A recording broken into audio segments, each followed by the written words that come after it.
আসসালামু আলাইকুম। এবিসি আন্তর্জাতিক খবরে আপনাকে স্বাগতম। শুরুতেই সংবাদ শিরোনাম, এরপরেই বিস্তারিত। পুরো মধ্যপ্রাচ্য জুড়ে বাজছে তৃতীয় বিশ্বযুদ্ধের দামামা, আর এরই মধ্যেই আমাদের হাতে এসে পৌঁছেছে গুরুত্বপূর্ণ আন্তর্জাতিক সংবাদ। শুরুতেই শিরোনাম, ইসরায়েলের সত্য প্রতিশ্রুতি ৩ অভিযানে ইরানের সম্ভাব্য কৌশল ও হাতিয়ার। পরে জানাবো, সিরিয়ায় ইরানি সামরিক উপদেষ্টা নিহত, আরও জ্বালাময়ী আয়াতুল্লাহ উজামা খামিনির বাহিনী। জানাবো, গাজায় ইসরায়েলি হামলায় নিহত আরও অন্তত ৪২। পরেই জানাবো, ইসরায়েল হিজবুল্লাহ যুদ্ধবিরতি মধ্যপ্রাচ্যের জন্য কতটা স্বস্তির। এবং সর্বশেষ জানিয়ে দিব, এবার কিয়েভের হৃৎপিণ্ডে হামলা চালাবে রাশিয়া, কঠিন হুমকি পুতিনের। এতক্ষণ শুনছিলেন সংবাদ শিরোনাম, এবারে বিস্তারিত। তবে তার আগে প্রতিদিনের আপডেট আন্তর্জাতিক সংবাদ সবার আগে পেতে ভিডিওটিতে একটি লাইক দিয়ে চ্যানেলটি সাবস্ক্রাইব করার অনুরোধ রইল। ইসরায়েলের সত্য প্রতিশ্রুতি ৩ অভিযানে ইরানের সম্ভাব্য কৌশল ও হাতিয়ার। ইসরায়েলের বিরুদ্ধে অপারেশন ট্রু প্রমিস বা সত্য প্রতিশ্রুতি ১ শীর্ষক অভিযানে ইরান একই সময়ে ব্যবহার করেছিল ক্রুজ ও ব্যালিস্টিক ক্ষেপণাস্ত্র এবং ড্রোন, যাতে আধুনিক ইসরায়েলি, মার্কিন ও ইউরোপীয় বিমান প্রতিরক্ষা ব্যবস্থাগুলোর বাস্তব শক্তি কতটা তা বোঝা যায়। এরপর ইসরায়েলের বিরুদ্ধে সত্য প্রতিশ্রুতি ২ শীর্ষক অভিযানে ইরান যেসব ক্ষেপণাস্ত্র ব্যবহার করেছে সেসবের শতকরা ৯০ লক্ষ্যবস্তুতে আঘাত এনেছে। ইসরায়েলের বিরুদ্ধে সত্য প্রতিশ্রুতি ৩ শীর্ষক অভিযানে ইরান সম্ভবত নতুন কিছু কৌশল ও হাতিয়ার প্রয়োগ করবে। ইরানের পররাষ্ট্রমন্ত্রী সৈয়দ আব্বাস আরাকচি সম্প্রতি বলেছে যে ইসরায়েল বহু চেষ্টা করে এসেছে ইরানকে ও আরও অনেক পক্ষকে একটি যুদ্ধে জড়িত করতে, কিন্তু ইরান কখনো যুদ্ধে না জড়িয়ে হামলার জবাবে হামলা করার কৌশল গ্রহণ করেছে এবং এরই আলোকে ইরানের উপর সর্বশেষ ইসরায়েলি হামলার জবাব দেওয়ার অধিকার তেহরানের রয়েছে। ইরান আন্তর্জাতিক আইনের আওতায় বৈধ জবাব হিসাবে অবশ্যই ইসরায়েলে হামলা চালাবে বলে তিনি উল্লেখ করেন। তিনি আরো বলেছেন, ইসরায়েলে ইরানের হামলা অবধারিত তথা অনিবার্য, কিন্তু কখন ও কিভাবে এই হামলা চালানো হবে তা ঠিক করা হবে পরিবেশ ও পরিস্থিতির আলোকে। আমরা তাড়াহুড়াও করব না, আবার বিলম্বও করব না। বিশ্লেষকরা মনে করছেন, ইরানের প্রতিটি হামলাই হবে পরিকল্পনা, কৌশল ও হাতিয়ার প্রয়োগের দিক থেকে বিশেষ বৈশিষ্ট্যপূর্ণ ও ভিন্ন ধরনের বৈচিত্র্যে ভরপুর। ইসরায়েলের বিরুদ্ধে ইরানের প্রথম অভিযানটিতে তেহরান একই সময় ব্যবহার করেছিল ক্রুজ ও ব্যালিস্টিক ক্ষেপণাস্ত্র এবং ড্রোন, যাতে আধুনিক ইসরায়েলি, মার্কিন ও ইউরোপীয় বিমান প্রতিরক্ষা ব্যবস্থাগুলোর শক্তি কতটা তা বোঝা যায়। ইসরায়েল এইসব প্রতিরক্ষা সিস্টেম সংগ্রহ করেছে ২০০৬ সালের ৩৩ দিনের যুদ্ধ অবসানের পর বিপুল অর্থ ব্যয় করে, যাতে ইসরায়েলি প্রতিরক্ষা ব্যবস্থা হয় অত্যন্ত জোরালো। প্রথম ওই অভিযানে ইরানের বেশ কিছু ক্ষেপণাস্ত্র ইসরায়েলি প্রতিরক্ষা ব্যূহ ভেদ করে লক্ষ্যবস্তুতে আঘাত এনেছে।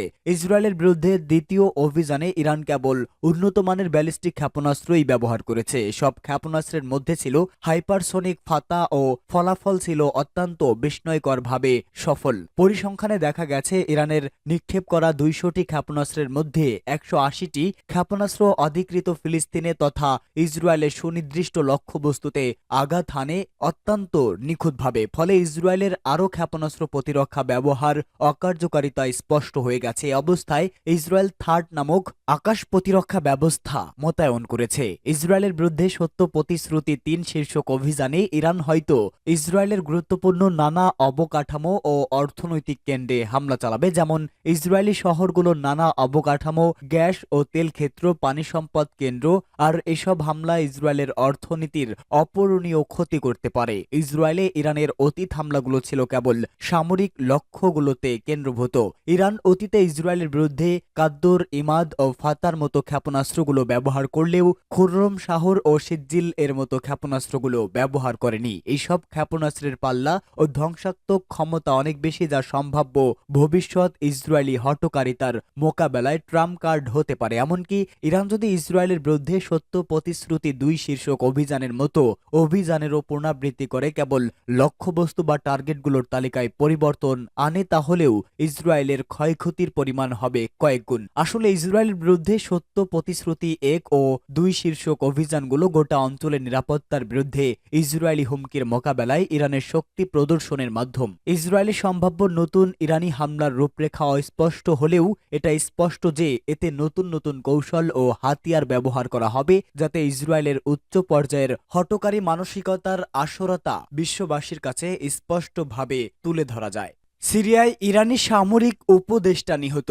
সিরিয়ায় অস্ত্রধারীর সঙ্গে সংঘর্ষে ইরানের একজন শীর্ষ সামরিক উপদেষ্টা নিহত হয়েছেন বলে জানিয়েছে ইরানি রাষ্ট্রীয় গণমাধ্যম। খবর অনুসারে ইসলামিক রেভলিউশনারি গার্ড কর্পসের দ্বিতীয় ব্রিগেডিয়ার জেনারেল কিউমার্স পোর হাশেমি আলেপ্পো শহরে সন্ত্রাসী হামলায় নিহত হন। ইরানের পক্ষ থেকে হামলাকারীদের সন্ত্রাসী তাকফিরি গোষ্ঠী বা জায়োনিস্ট সহযোগী বলে উল্লেখ করা হয়েছে, যদিও এই হত্যাকাণ্ড সম্পর্কে বিস্তারিত তথ্য এখনও প্রকাশ করা হয়নি। সিরিয়ার প্রেসিডেন্ট বাশার আল আসাদের সরকার নিয়ন্ত্রিত সামরিক অবস্থানে হামলার পর গত 24 ঘণ্টায় হায়েত তাহরির আল শাম এবং অন্যান্য বিদ্রোহী গোষ্ঠী সঙ্গে সংঘর্ষে বহু মানুষ নিহত হয়েছে। আসাদের মিত্র ইরান এইচটিএসকে একটি সন্ত্রাসী সংগঠন হিসাবে চিহ্নিত করেছে এবং দাবি করেছে ওই গোষ্ঠী ইসরায়েলের সাথে সম্পর্কিত। ইরান এক দশকেরও বেশি সময় ধরে বাশার আল আসাদকে সমর্থন দিয়ে আসছে। সিরিয়ার গৃহযুদ্ধে তেহরান গুরুত্বপূর্ণ সামরিক ও কৌশলগত ভূমিকা পালন করেছে। ইরানি সামরিক উপদেষ্টাদের উপস্থিতি আসাদের নৌ সেনাবাহিনীর শক্তি বাড়িয়েছে এবং বিভিন্ন বিদ্রোহী গোষ্ঠীর বিরুদ্ধে অভিযান পরিচালনায় সহায়তা করেছে। আলেপ্পো এবং এর আশেপাশের এলাকাগুলোতে চলমান সংঘর্ষে পরিস্থিতি ক্রমশ জটিল হয়ে উঠছে। ইরানের এই সামরিক কমান্ডারের মৃত্যু মধ্যপ্রাচ্যে চলমান সংঘাতকে আরও তীব্র করে তুলতে পারে বলে আশঙ্কা করা হচ্ছে। গাজায় ইসরায়েলি হামলায় নিহত আরও 42। লেবাননে যুদ্ধবিরতিতে সম্মত হলেও গাজায় হামলা চালিয়ে যাচ্ছে ইসরায়েল। দেশটির এই হামলায় গাজায় আরও অন্তত 42 জন নিহত হয়েছেন। আল জাজিরার এক প্রতিবেদনে এই তথ্য জানানো হয়। গাজার মেডিকেল সূত্র জানিয়েছে ইসরায়েলি হামলায় আরও অন্তত 42 জন নিহত হয়েছে। সেন্ট্রাল গাজায় ইসরায়েলি বাহিনীর বোমা হামলা বেড়েছে।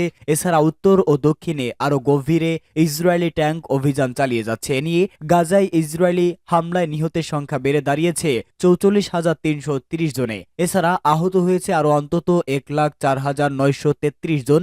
অন্যদিকে হামাসের হামলায় ইসরায়েলে 1,139 জন নিহত হয়েছেন। এছাড়া গত বছরের 7 অক্টোবরে হামলা চালিয়ে গোষ্ঠীটি প্রায় 250 জনকে জিম্মি করেছিল। তাদের মধ্যে যুদ্ধবিরতির অধীনে বেশ কিছু জিম্মিকে মুক্তি দিয়েছে ফিলিস্তিনি যোদ্ধারা। উল্লেখ, ফিলিস্তিনের অবরুদ্ধ গাজায় 1 বছর ধরে হামলা চালিয়ে আসছে ইসরায়েল। দেশটির অব্যাহত এই হামলায় সৃষ্টি ধ্বংসস্তূপ পরিষ্কার করতে অন্তত 15 বছর সময় লাগবে। এজন্য প্রতিদিন 100টি লরি ব্যবহার করতে হবে। ইসরায়েল হিজবুল্লাহ যুদ্ধবিরতি মধ্যপ্রাচ্যের জন্য কতটা স্বস্তির? বাস্তুচ্যুত লোকজন ভোরের আগেই তাদের গাড়ি গুছিয়ে নিয়েছেন। এবার তারা বাড়িতে ফিরবেন। বাড়ি বলতে যা কিছু অবশিষ্ট আছে। ইসরায়েলের সামরিক অভিযানে লেবাননের 10 লাখেরও বেশি মানুষ বাড়িঘর ছেড়ে পালাতে বাধ্য হয়েছে। 3,500-এর বেশি মানুষ হয়েছেন নিহত। হাজারো মানুষ আহত, কয়েক হাজার বাড়িঘর ধ্বংস হয়ে গেছে। তবে ইসরায়েলের কেউ কেউ মনে করছে লেবাননের সশস্ত্র সংগঠন হিজবুল্লাহর আরেকটু বেশি ক্ষতি করার সুযোগ হারিয়েছেন তারা। ইসরায়েলের প্রধানমন্ত্রী বেনিয়ামিন নেতানিয়াহু দেশটির উত্তরের পৌরসভাগুলোতে প্রধানদের সঙ্গে সাক্ষাৎ করেছেন। প্রায় 60,000 বেসামরিক নাগরিককে আরও দক্ষিণে সরিয়ে নেওয়ার কারণে সেগুলো এখন ভুতুরে শহরে পরিণত হয়েছে। ইসরায়েলের ইনেত ওয়েবসাইটের খবরে বলা হয়, বৈঠকে সবাই ক্ষুব্ধ ছিল, চিৎকার চেঁচামেচি হয়েছে। কয়েকজন কর্মকর্তা হতাশা প্রকাশ করে বলেন, ইসরায়েল লেবাননে তার শত্রুর উপর থেকে চাপ তুলে নিচ্ছে ও বেসামরিক লোকদের ঘরে ফেরার কোনো পরিকল্পনা দিচ্ছে না। একটি পত্রিকার কলামে কিরিয়াত শামনার মেয়র বলেছে, যুদ্ধবিরতি কার্যকর হওয়া নিয়ে তার সন্দেহ রয়েছে। দক্ষিণ লেবাননে ইসরায়েলের একটি বাফার জোন তৈরির দাবি করেছেন তিনি। যুদ্ধবিরতি নিয়ে ইসরায়েলের টেলিভিশন স্টেশন চ্যানেল 12 নিউজ একটি জরিপ পরিচালনা করেছে। যুদ্ধবিরতির পক্ষে ও বিপক্ষে অবস্থান করা লোকজন জরিপে অংশ নিয়েছে। অর্ধেক অংশগ্রহণকারী বিশ্বাস করেন হিজবুল্লাহ এখনও পরাজিত হয়নি। 30% বলেছে যুদ্ধবিরতি চুক্তি ভেঙে পড়বে। এএপির খবরে বলা হয়েছে, লেবাননে হিজবুল্লাহ ও ইসরায়েলি বাহিনীর মধ্যে গত বুধবার থেকে যুদ্ধবিরতি শুরু হয়। তবে লেবানন থেকে তাৎক্ষণিকভাবে সেনা প্রত্যাহার করবে না ইসরায়েল, যদিও 60 দিনের মধ্যে তাদের অবশ্যই সেখান থেকে প্রত্যাহার করে নিতে হবে এমন শর্ত রয়েছে। গত সেপ্টেম্বরে নিউ ইয়র্কে জাতিসংঘের সাধারণ পরিষদের অধিবেশনে লেবাননে যুদ্ধবিরতি নিয়ে একটি চুক্তি হয়ে যাবে বলে মনে হচ্ছিল। এখন যে চুক্তি কার্যকর হয়েছে অনেকটা তেমনই একটা চুক্তিতে উপনীত হওয়া সম্ভব হবে বলে ধরে নিয়েছিল যুক্তরাষ্ট্র ও যুক্তরাজ্যের কূটনৈতিকরা। নিরাপত্তা পরিষদের রেভলিউশন 1701-এর প্রবিধান মেনে ওই যুদ্ধবিরতি চুক্তির খসড়া তৈরি করা হয়। যুদ্ধের সব পক্ষ একটি যুদ্ধবিরতি চুক্তি মেনে নেওয়ার ইচ্ছার ইঙ্গিত দিয়েছিল, কিন্তু সেখানে প্রধানমন্ত্রী নেতানিয়াহু মঞ্চে গিয়ে জ্বালাময়ী বক্তব্য দেন। তিনি ইসরায়েলের অভিযানে কোনো ধরনের বিরতি মেনে নিতে অস্বীকৃতি জানান। নিউ ইয়র্কে হোটেলেই বসেই নেতানিয়াহু হিজবুল্লাহ, সে সময়ের প্রধান হাসান নাসরুল্লাহ ও তার শীর্ষ স্থানীয় সহযোগীদের হত্যা করার নির্দেশ দেন। নেতানিয়াহুর সরকারি আলোকচিত্র ওই মুহূর্তে ছবি তুলেছিলেন। নেতানিয়াহুর কার্যালয় থেকে এসব ছবি প্রকাশ করা হয়। এবার কিয়েভের হৃৎপিণ্ডে হামলার হুমকি পুতিনের। ইউক্রেনের দিনিপ্রো শহরে সাম্প্রতিকতম হামলায় মাঝারি পাল্লার নতুন হাইপারসনিক ক্ষেপণাস্ত্র ওয়ারেসনিক ব্যবহার করেছিল রাশিয়া। ওই ক্ষেপণাস্ত্রের ধ্বংসযোগ্য দেখে নতুন করে রুশ আতঙ্ক ছড়িয়ে পড়ে ইউরোপ জুড়ে।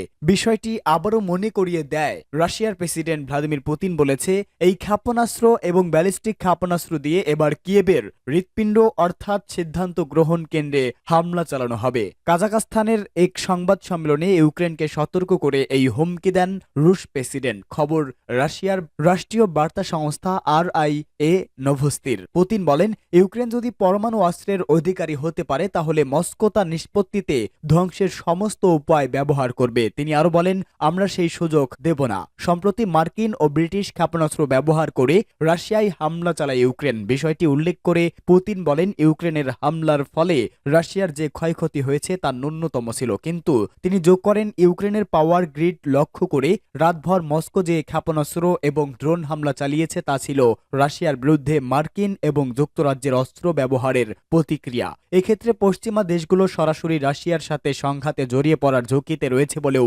জানান পুতিন। ব্রিটিশ সংবাদ মাধ্যম বিবিসির প্রতিবেদনে বলা হয়েছে, গতরাতে ইউক্রেনের জ্বালানি অবকাঠামো লক্ষ্য করে বড় ধরনের হামলা চালিয়েছে রাশিয়া। বিভিন্ন নগরে বিস্ফোরণের শব্দ শোনা গেছে।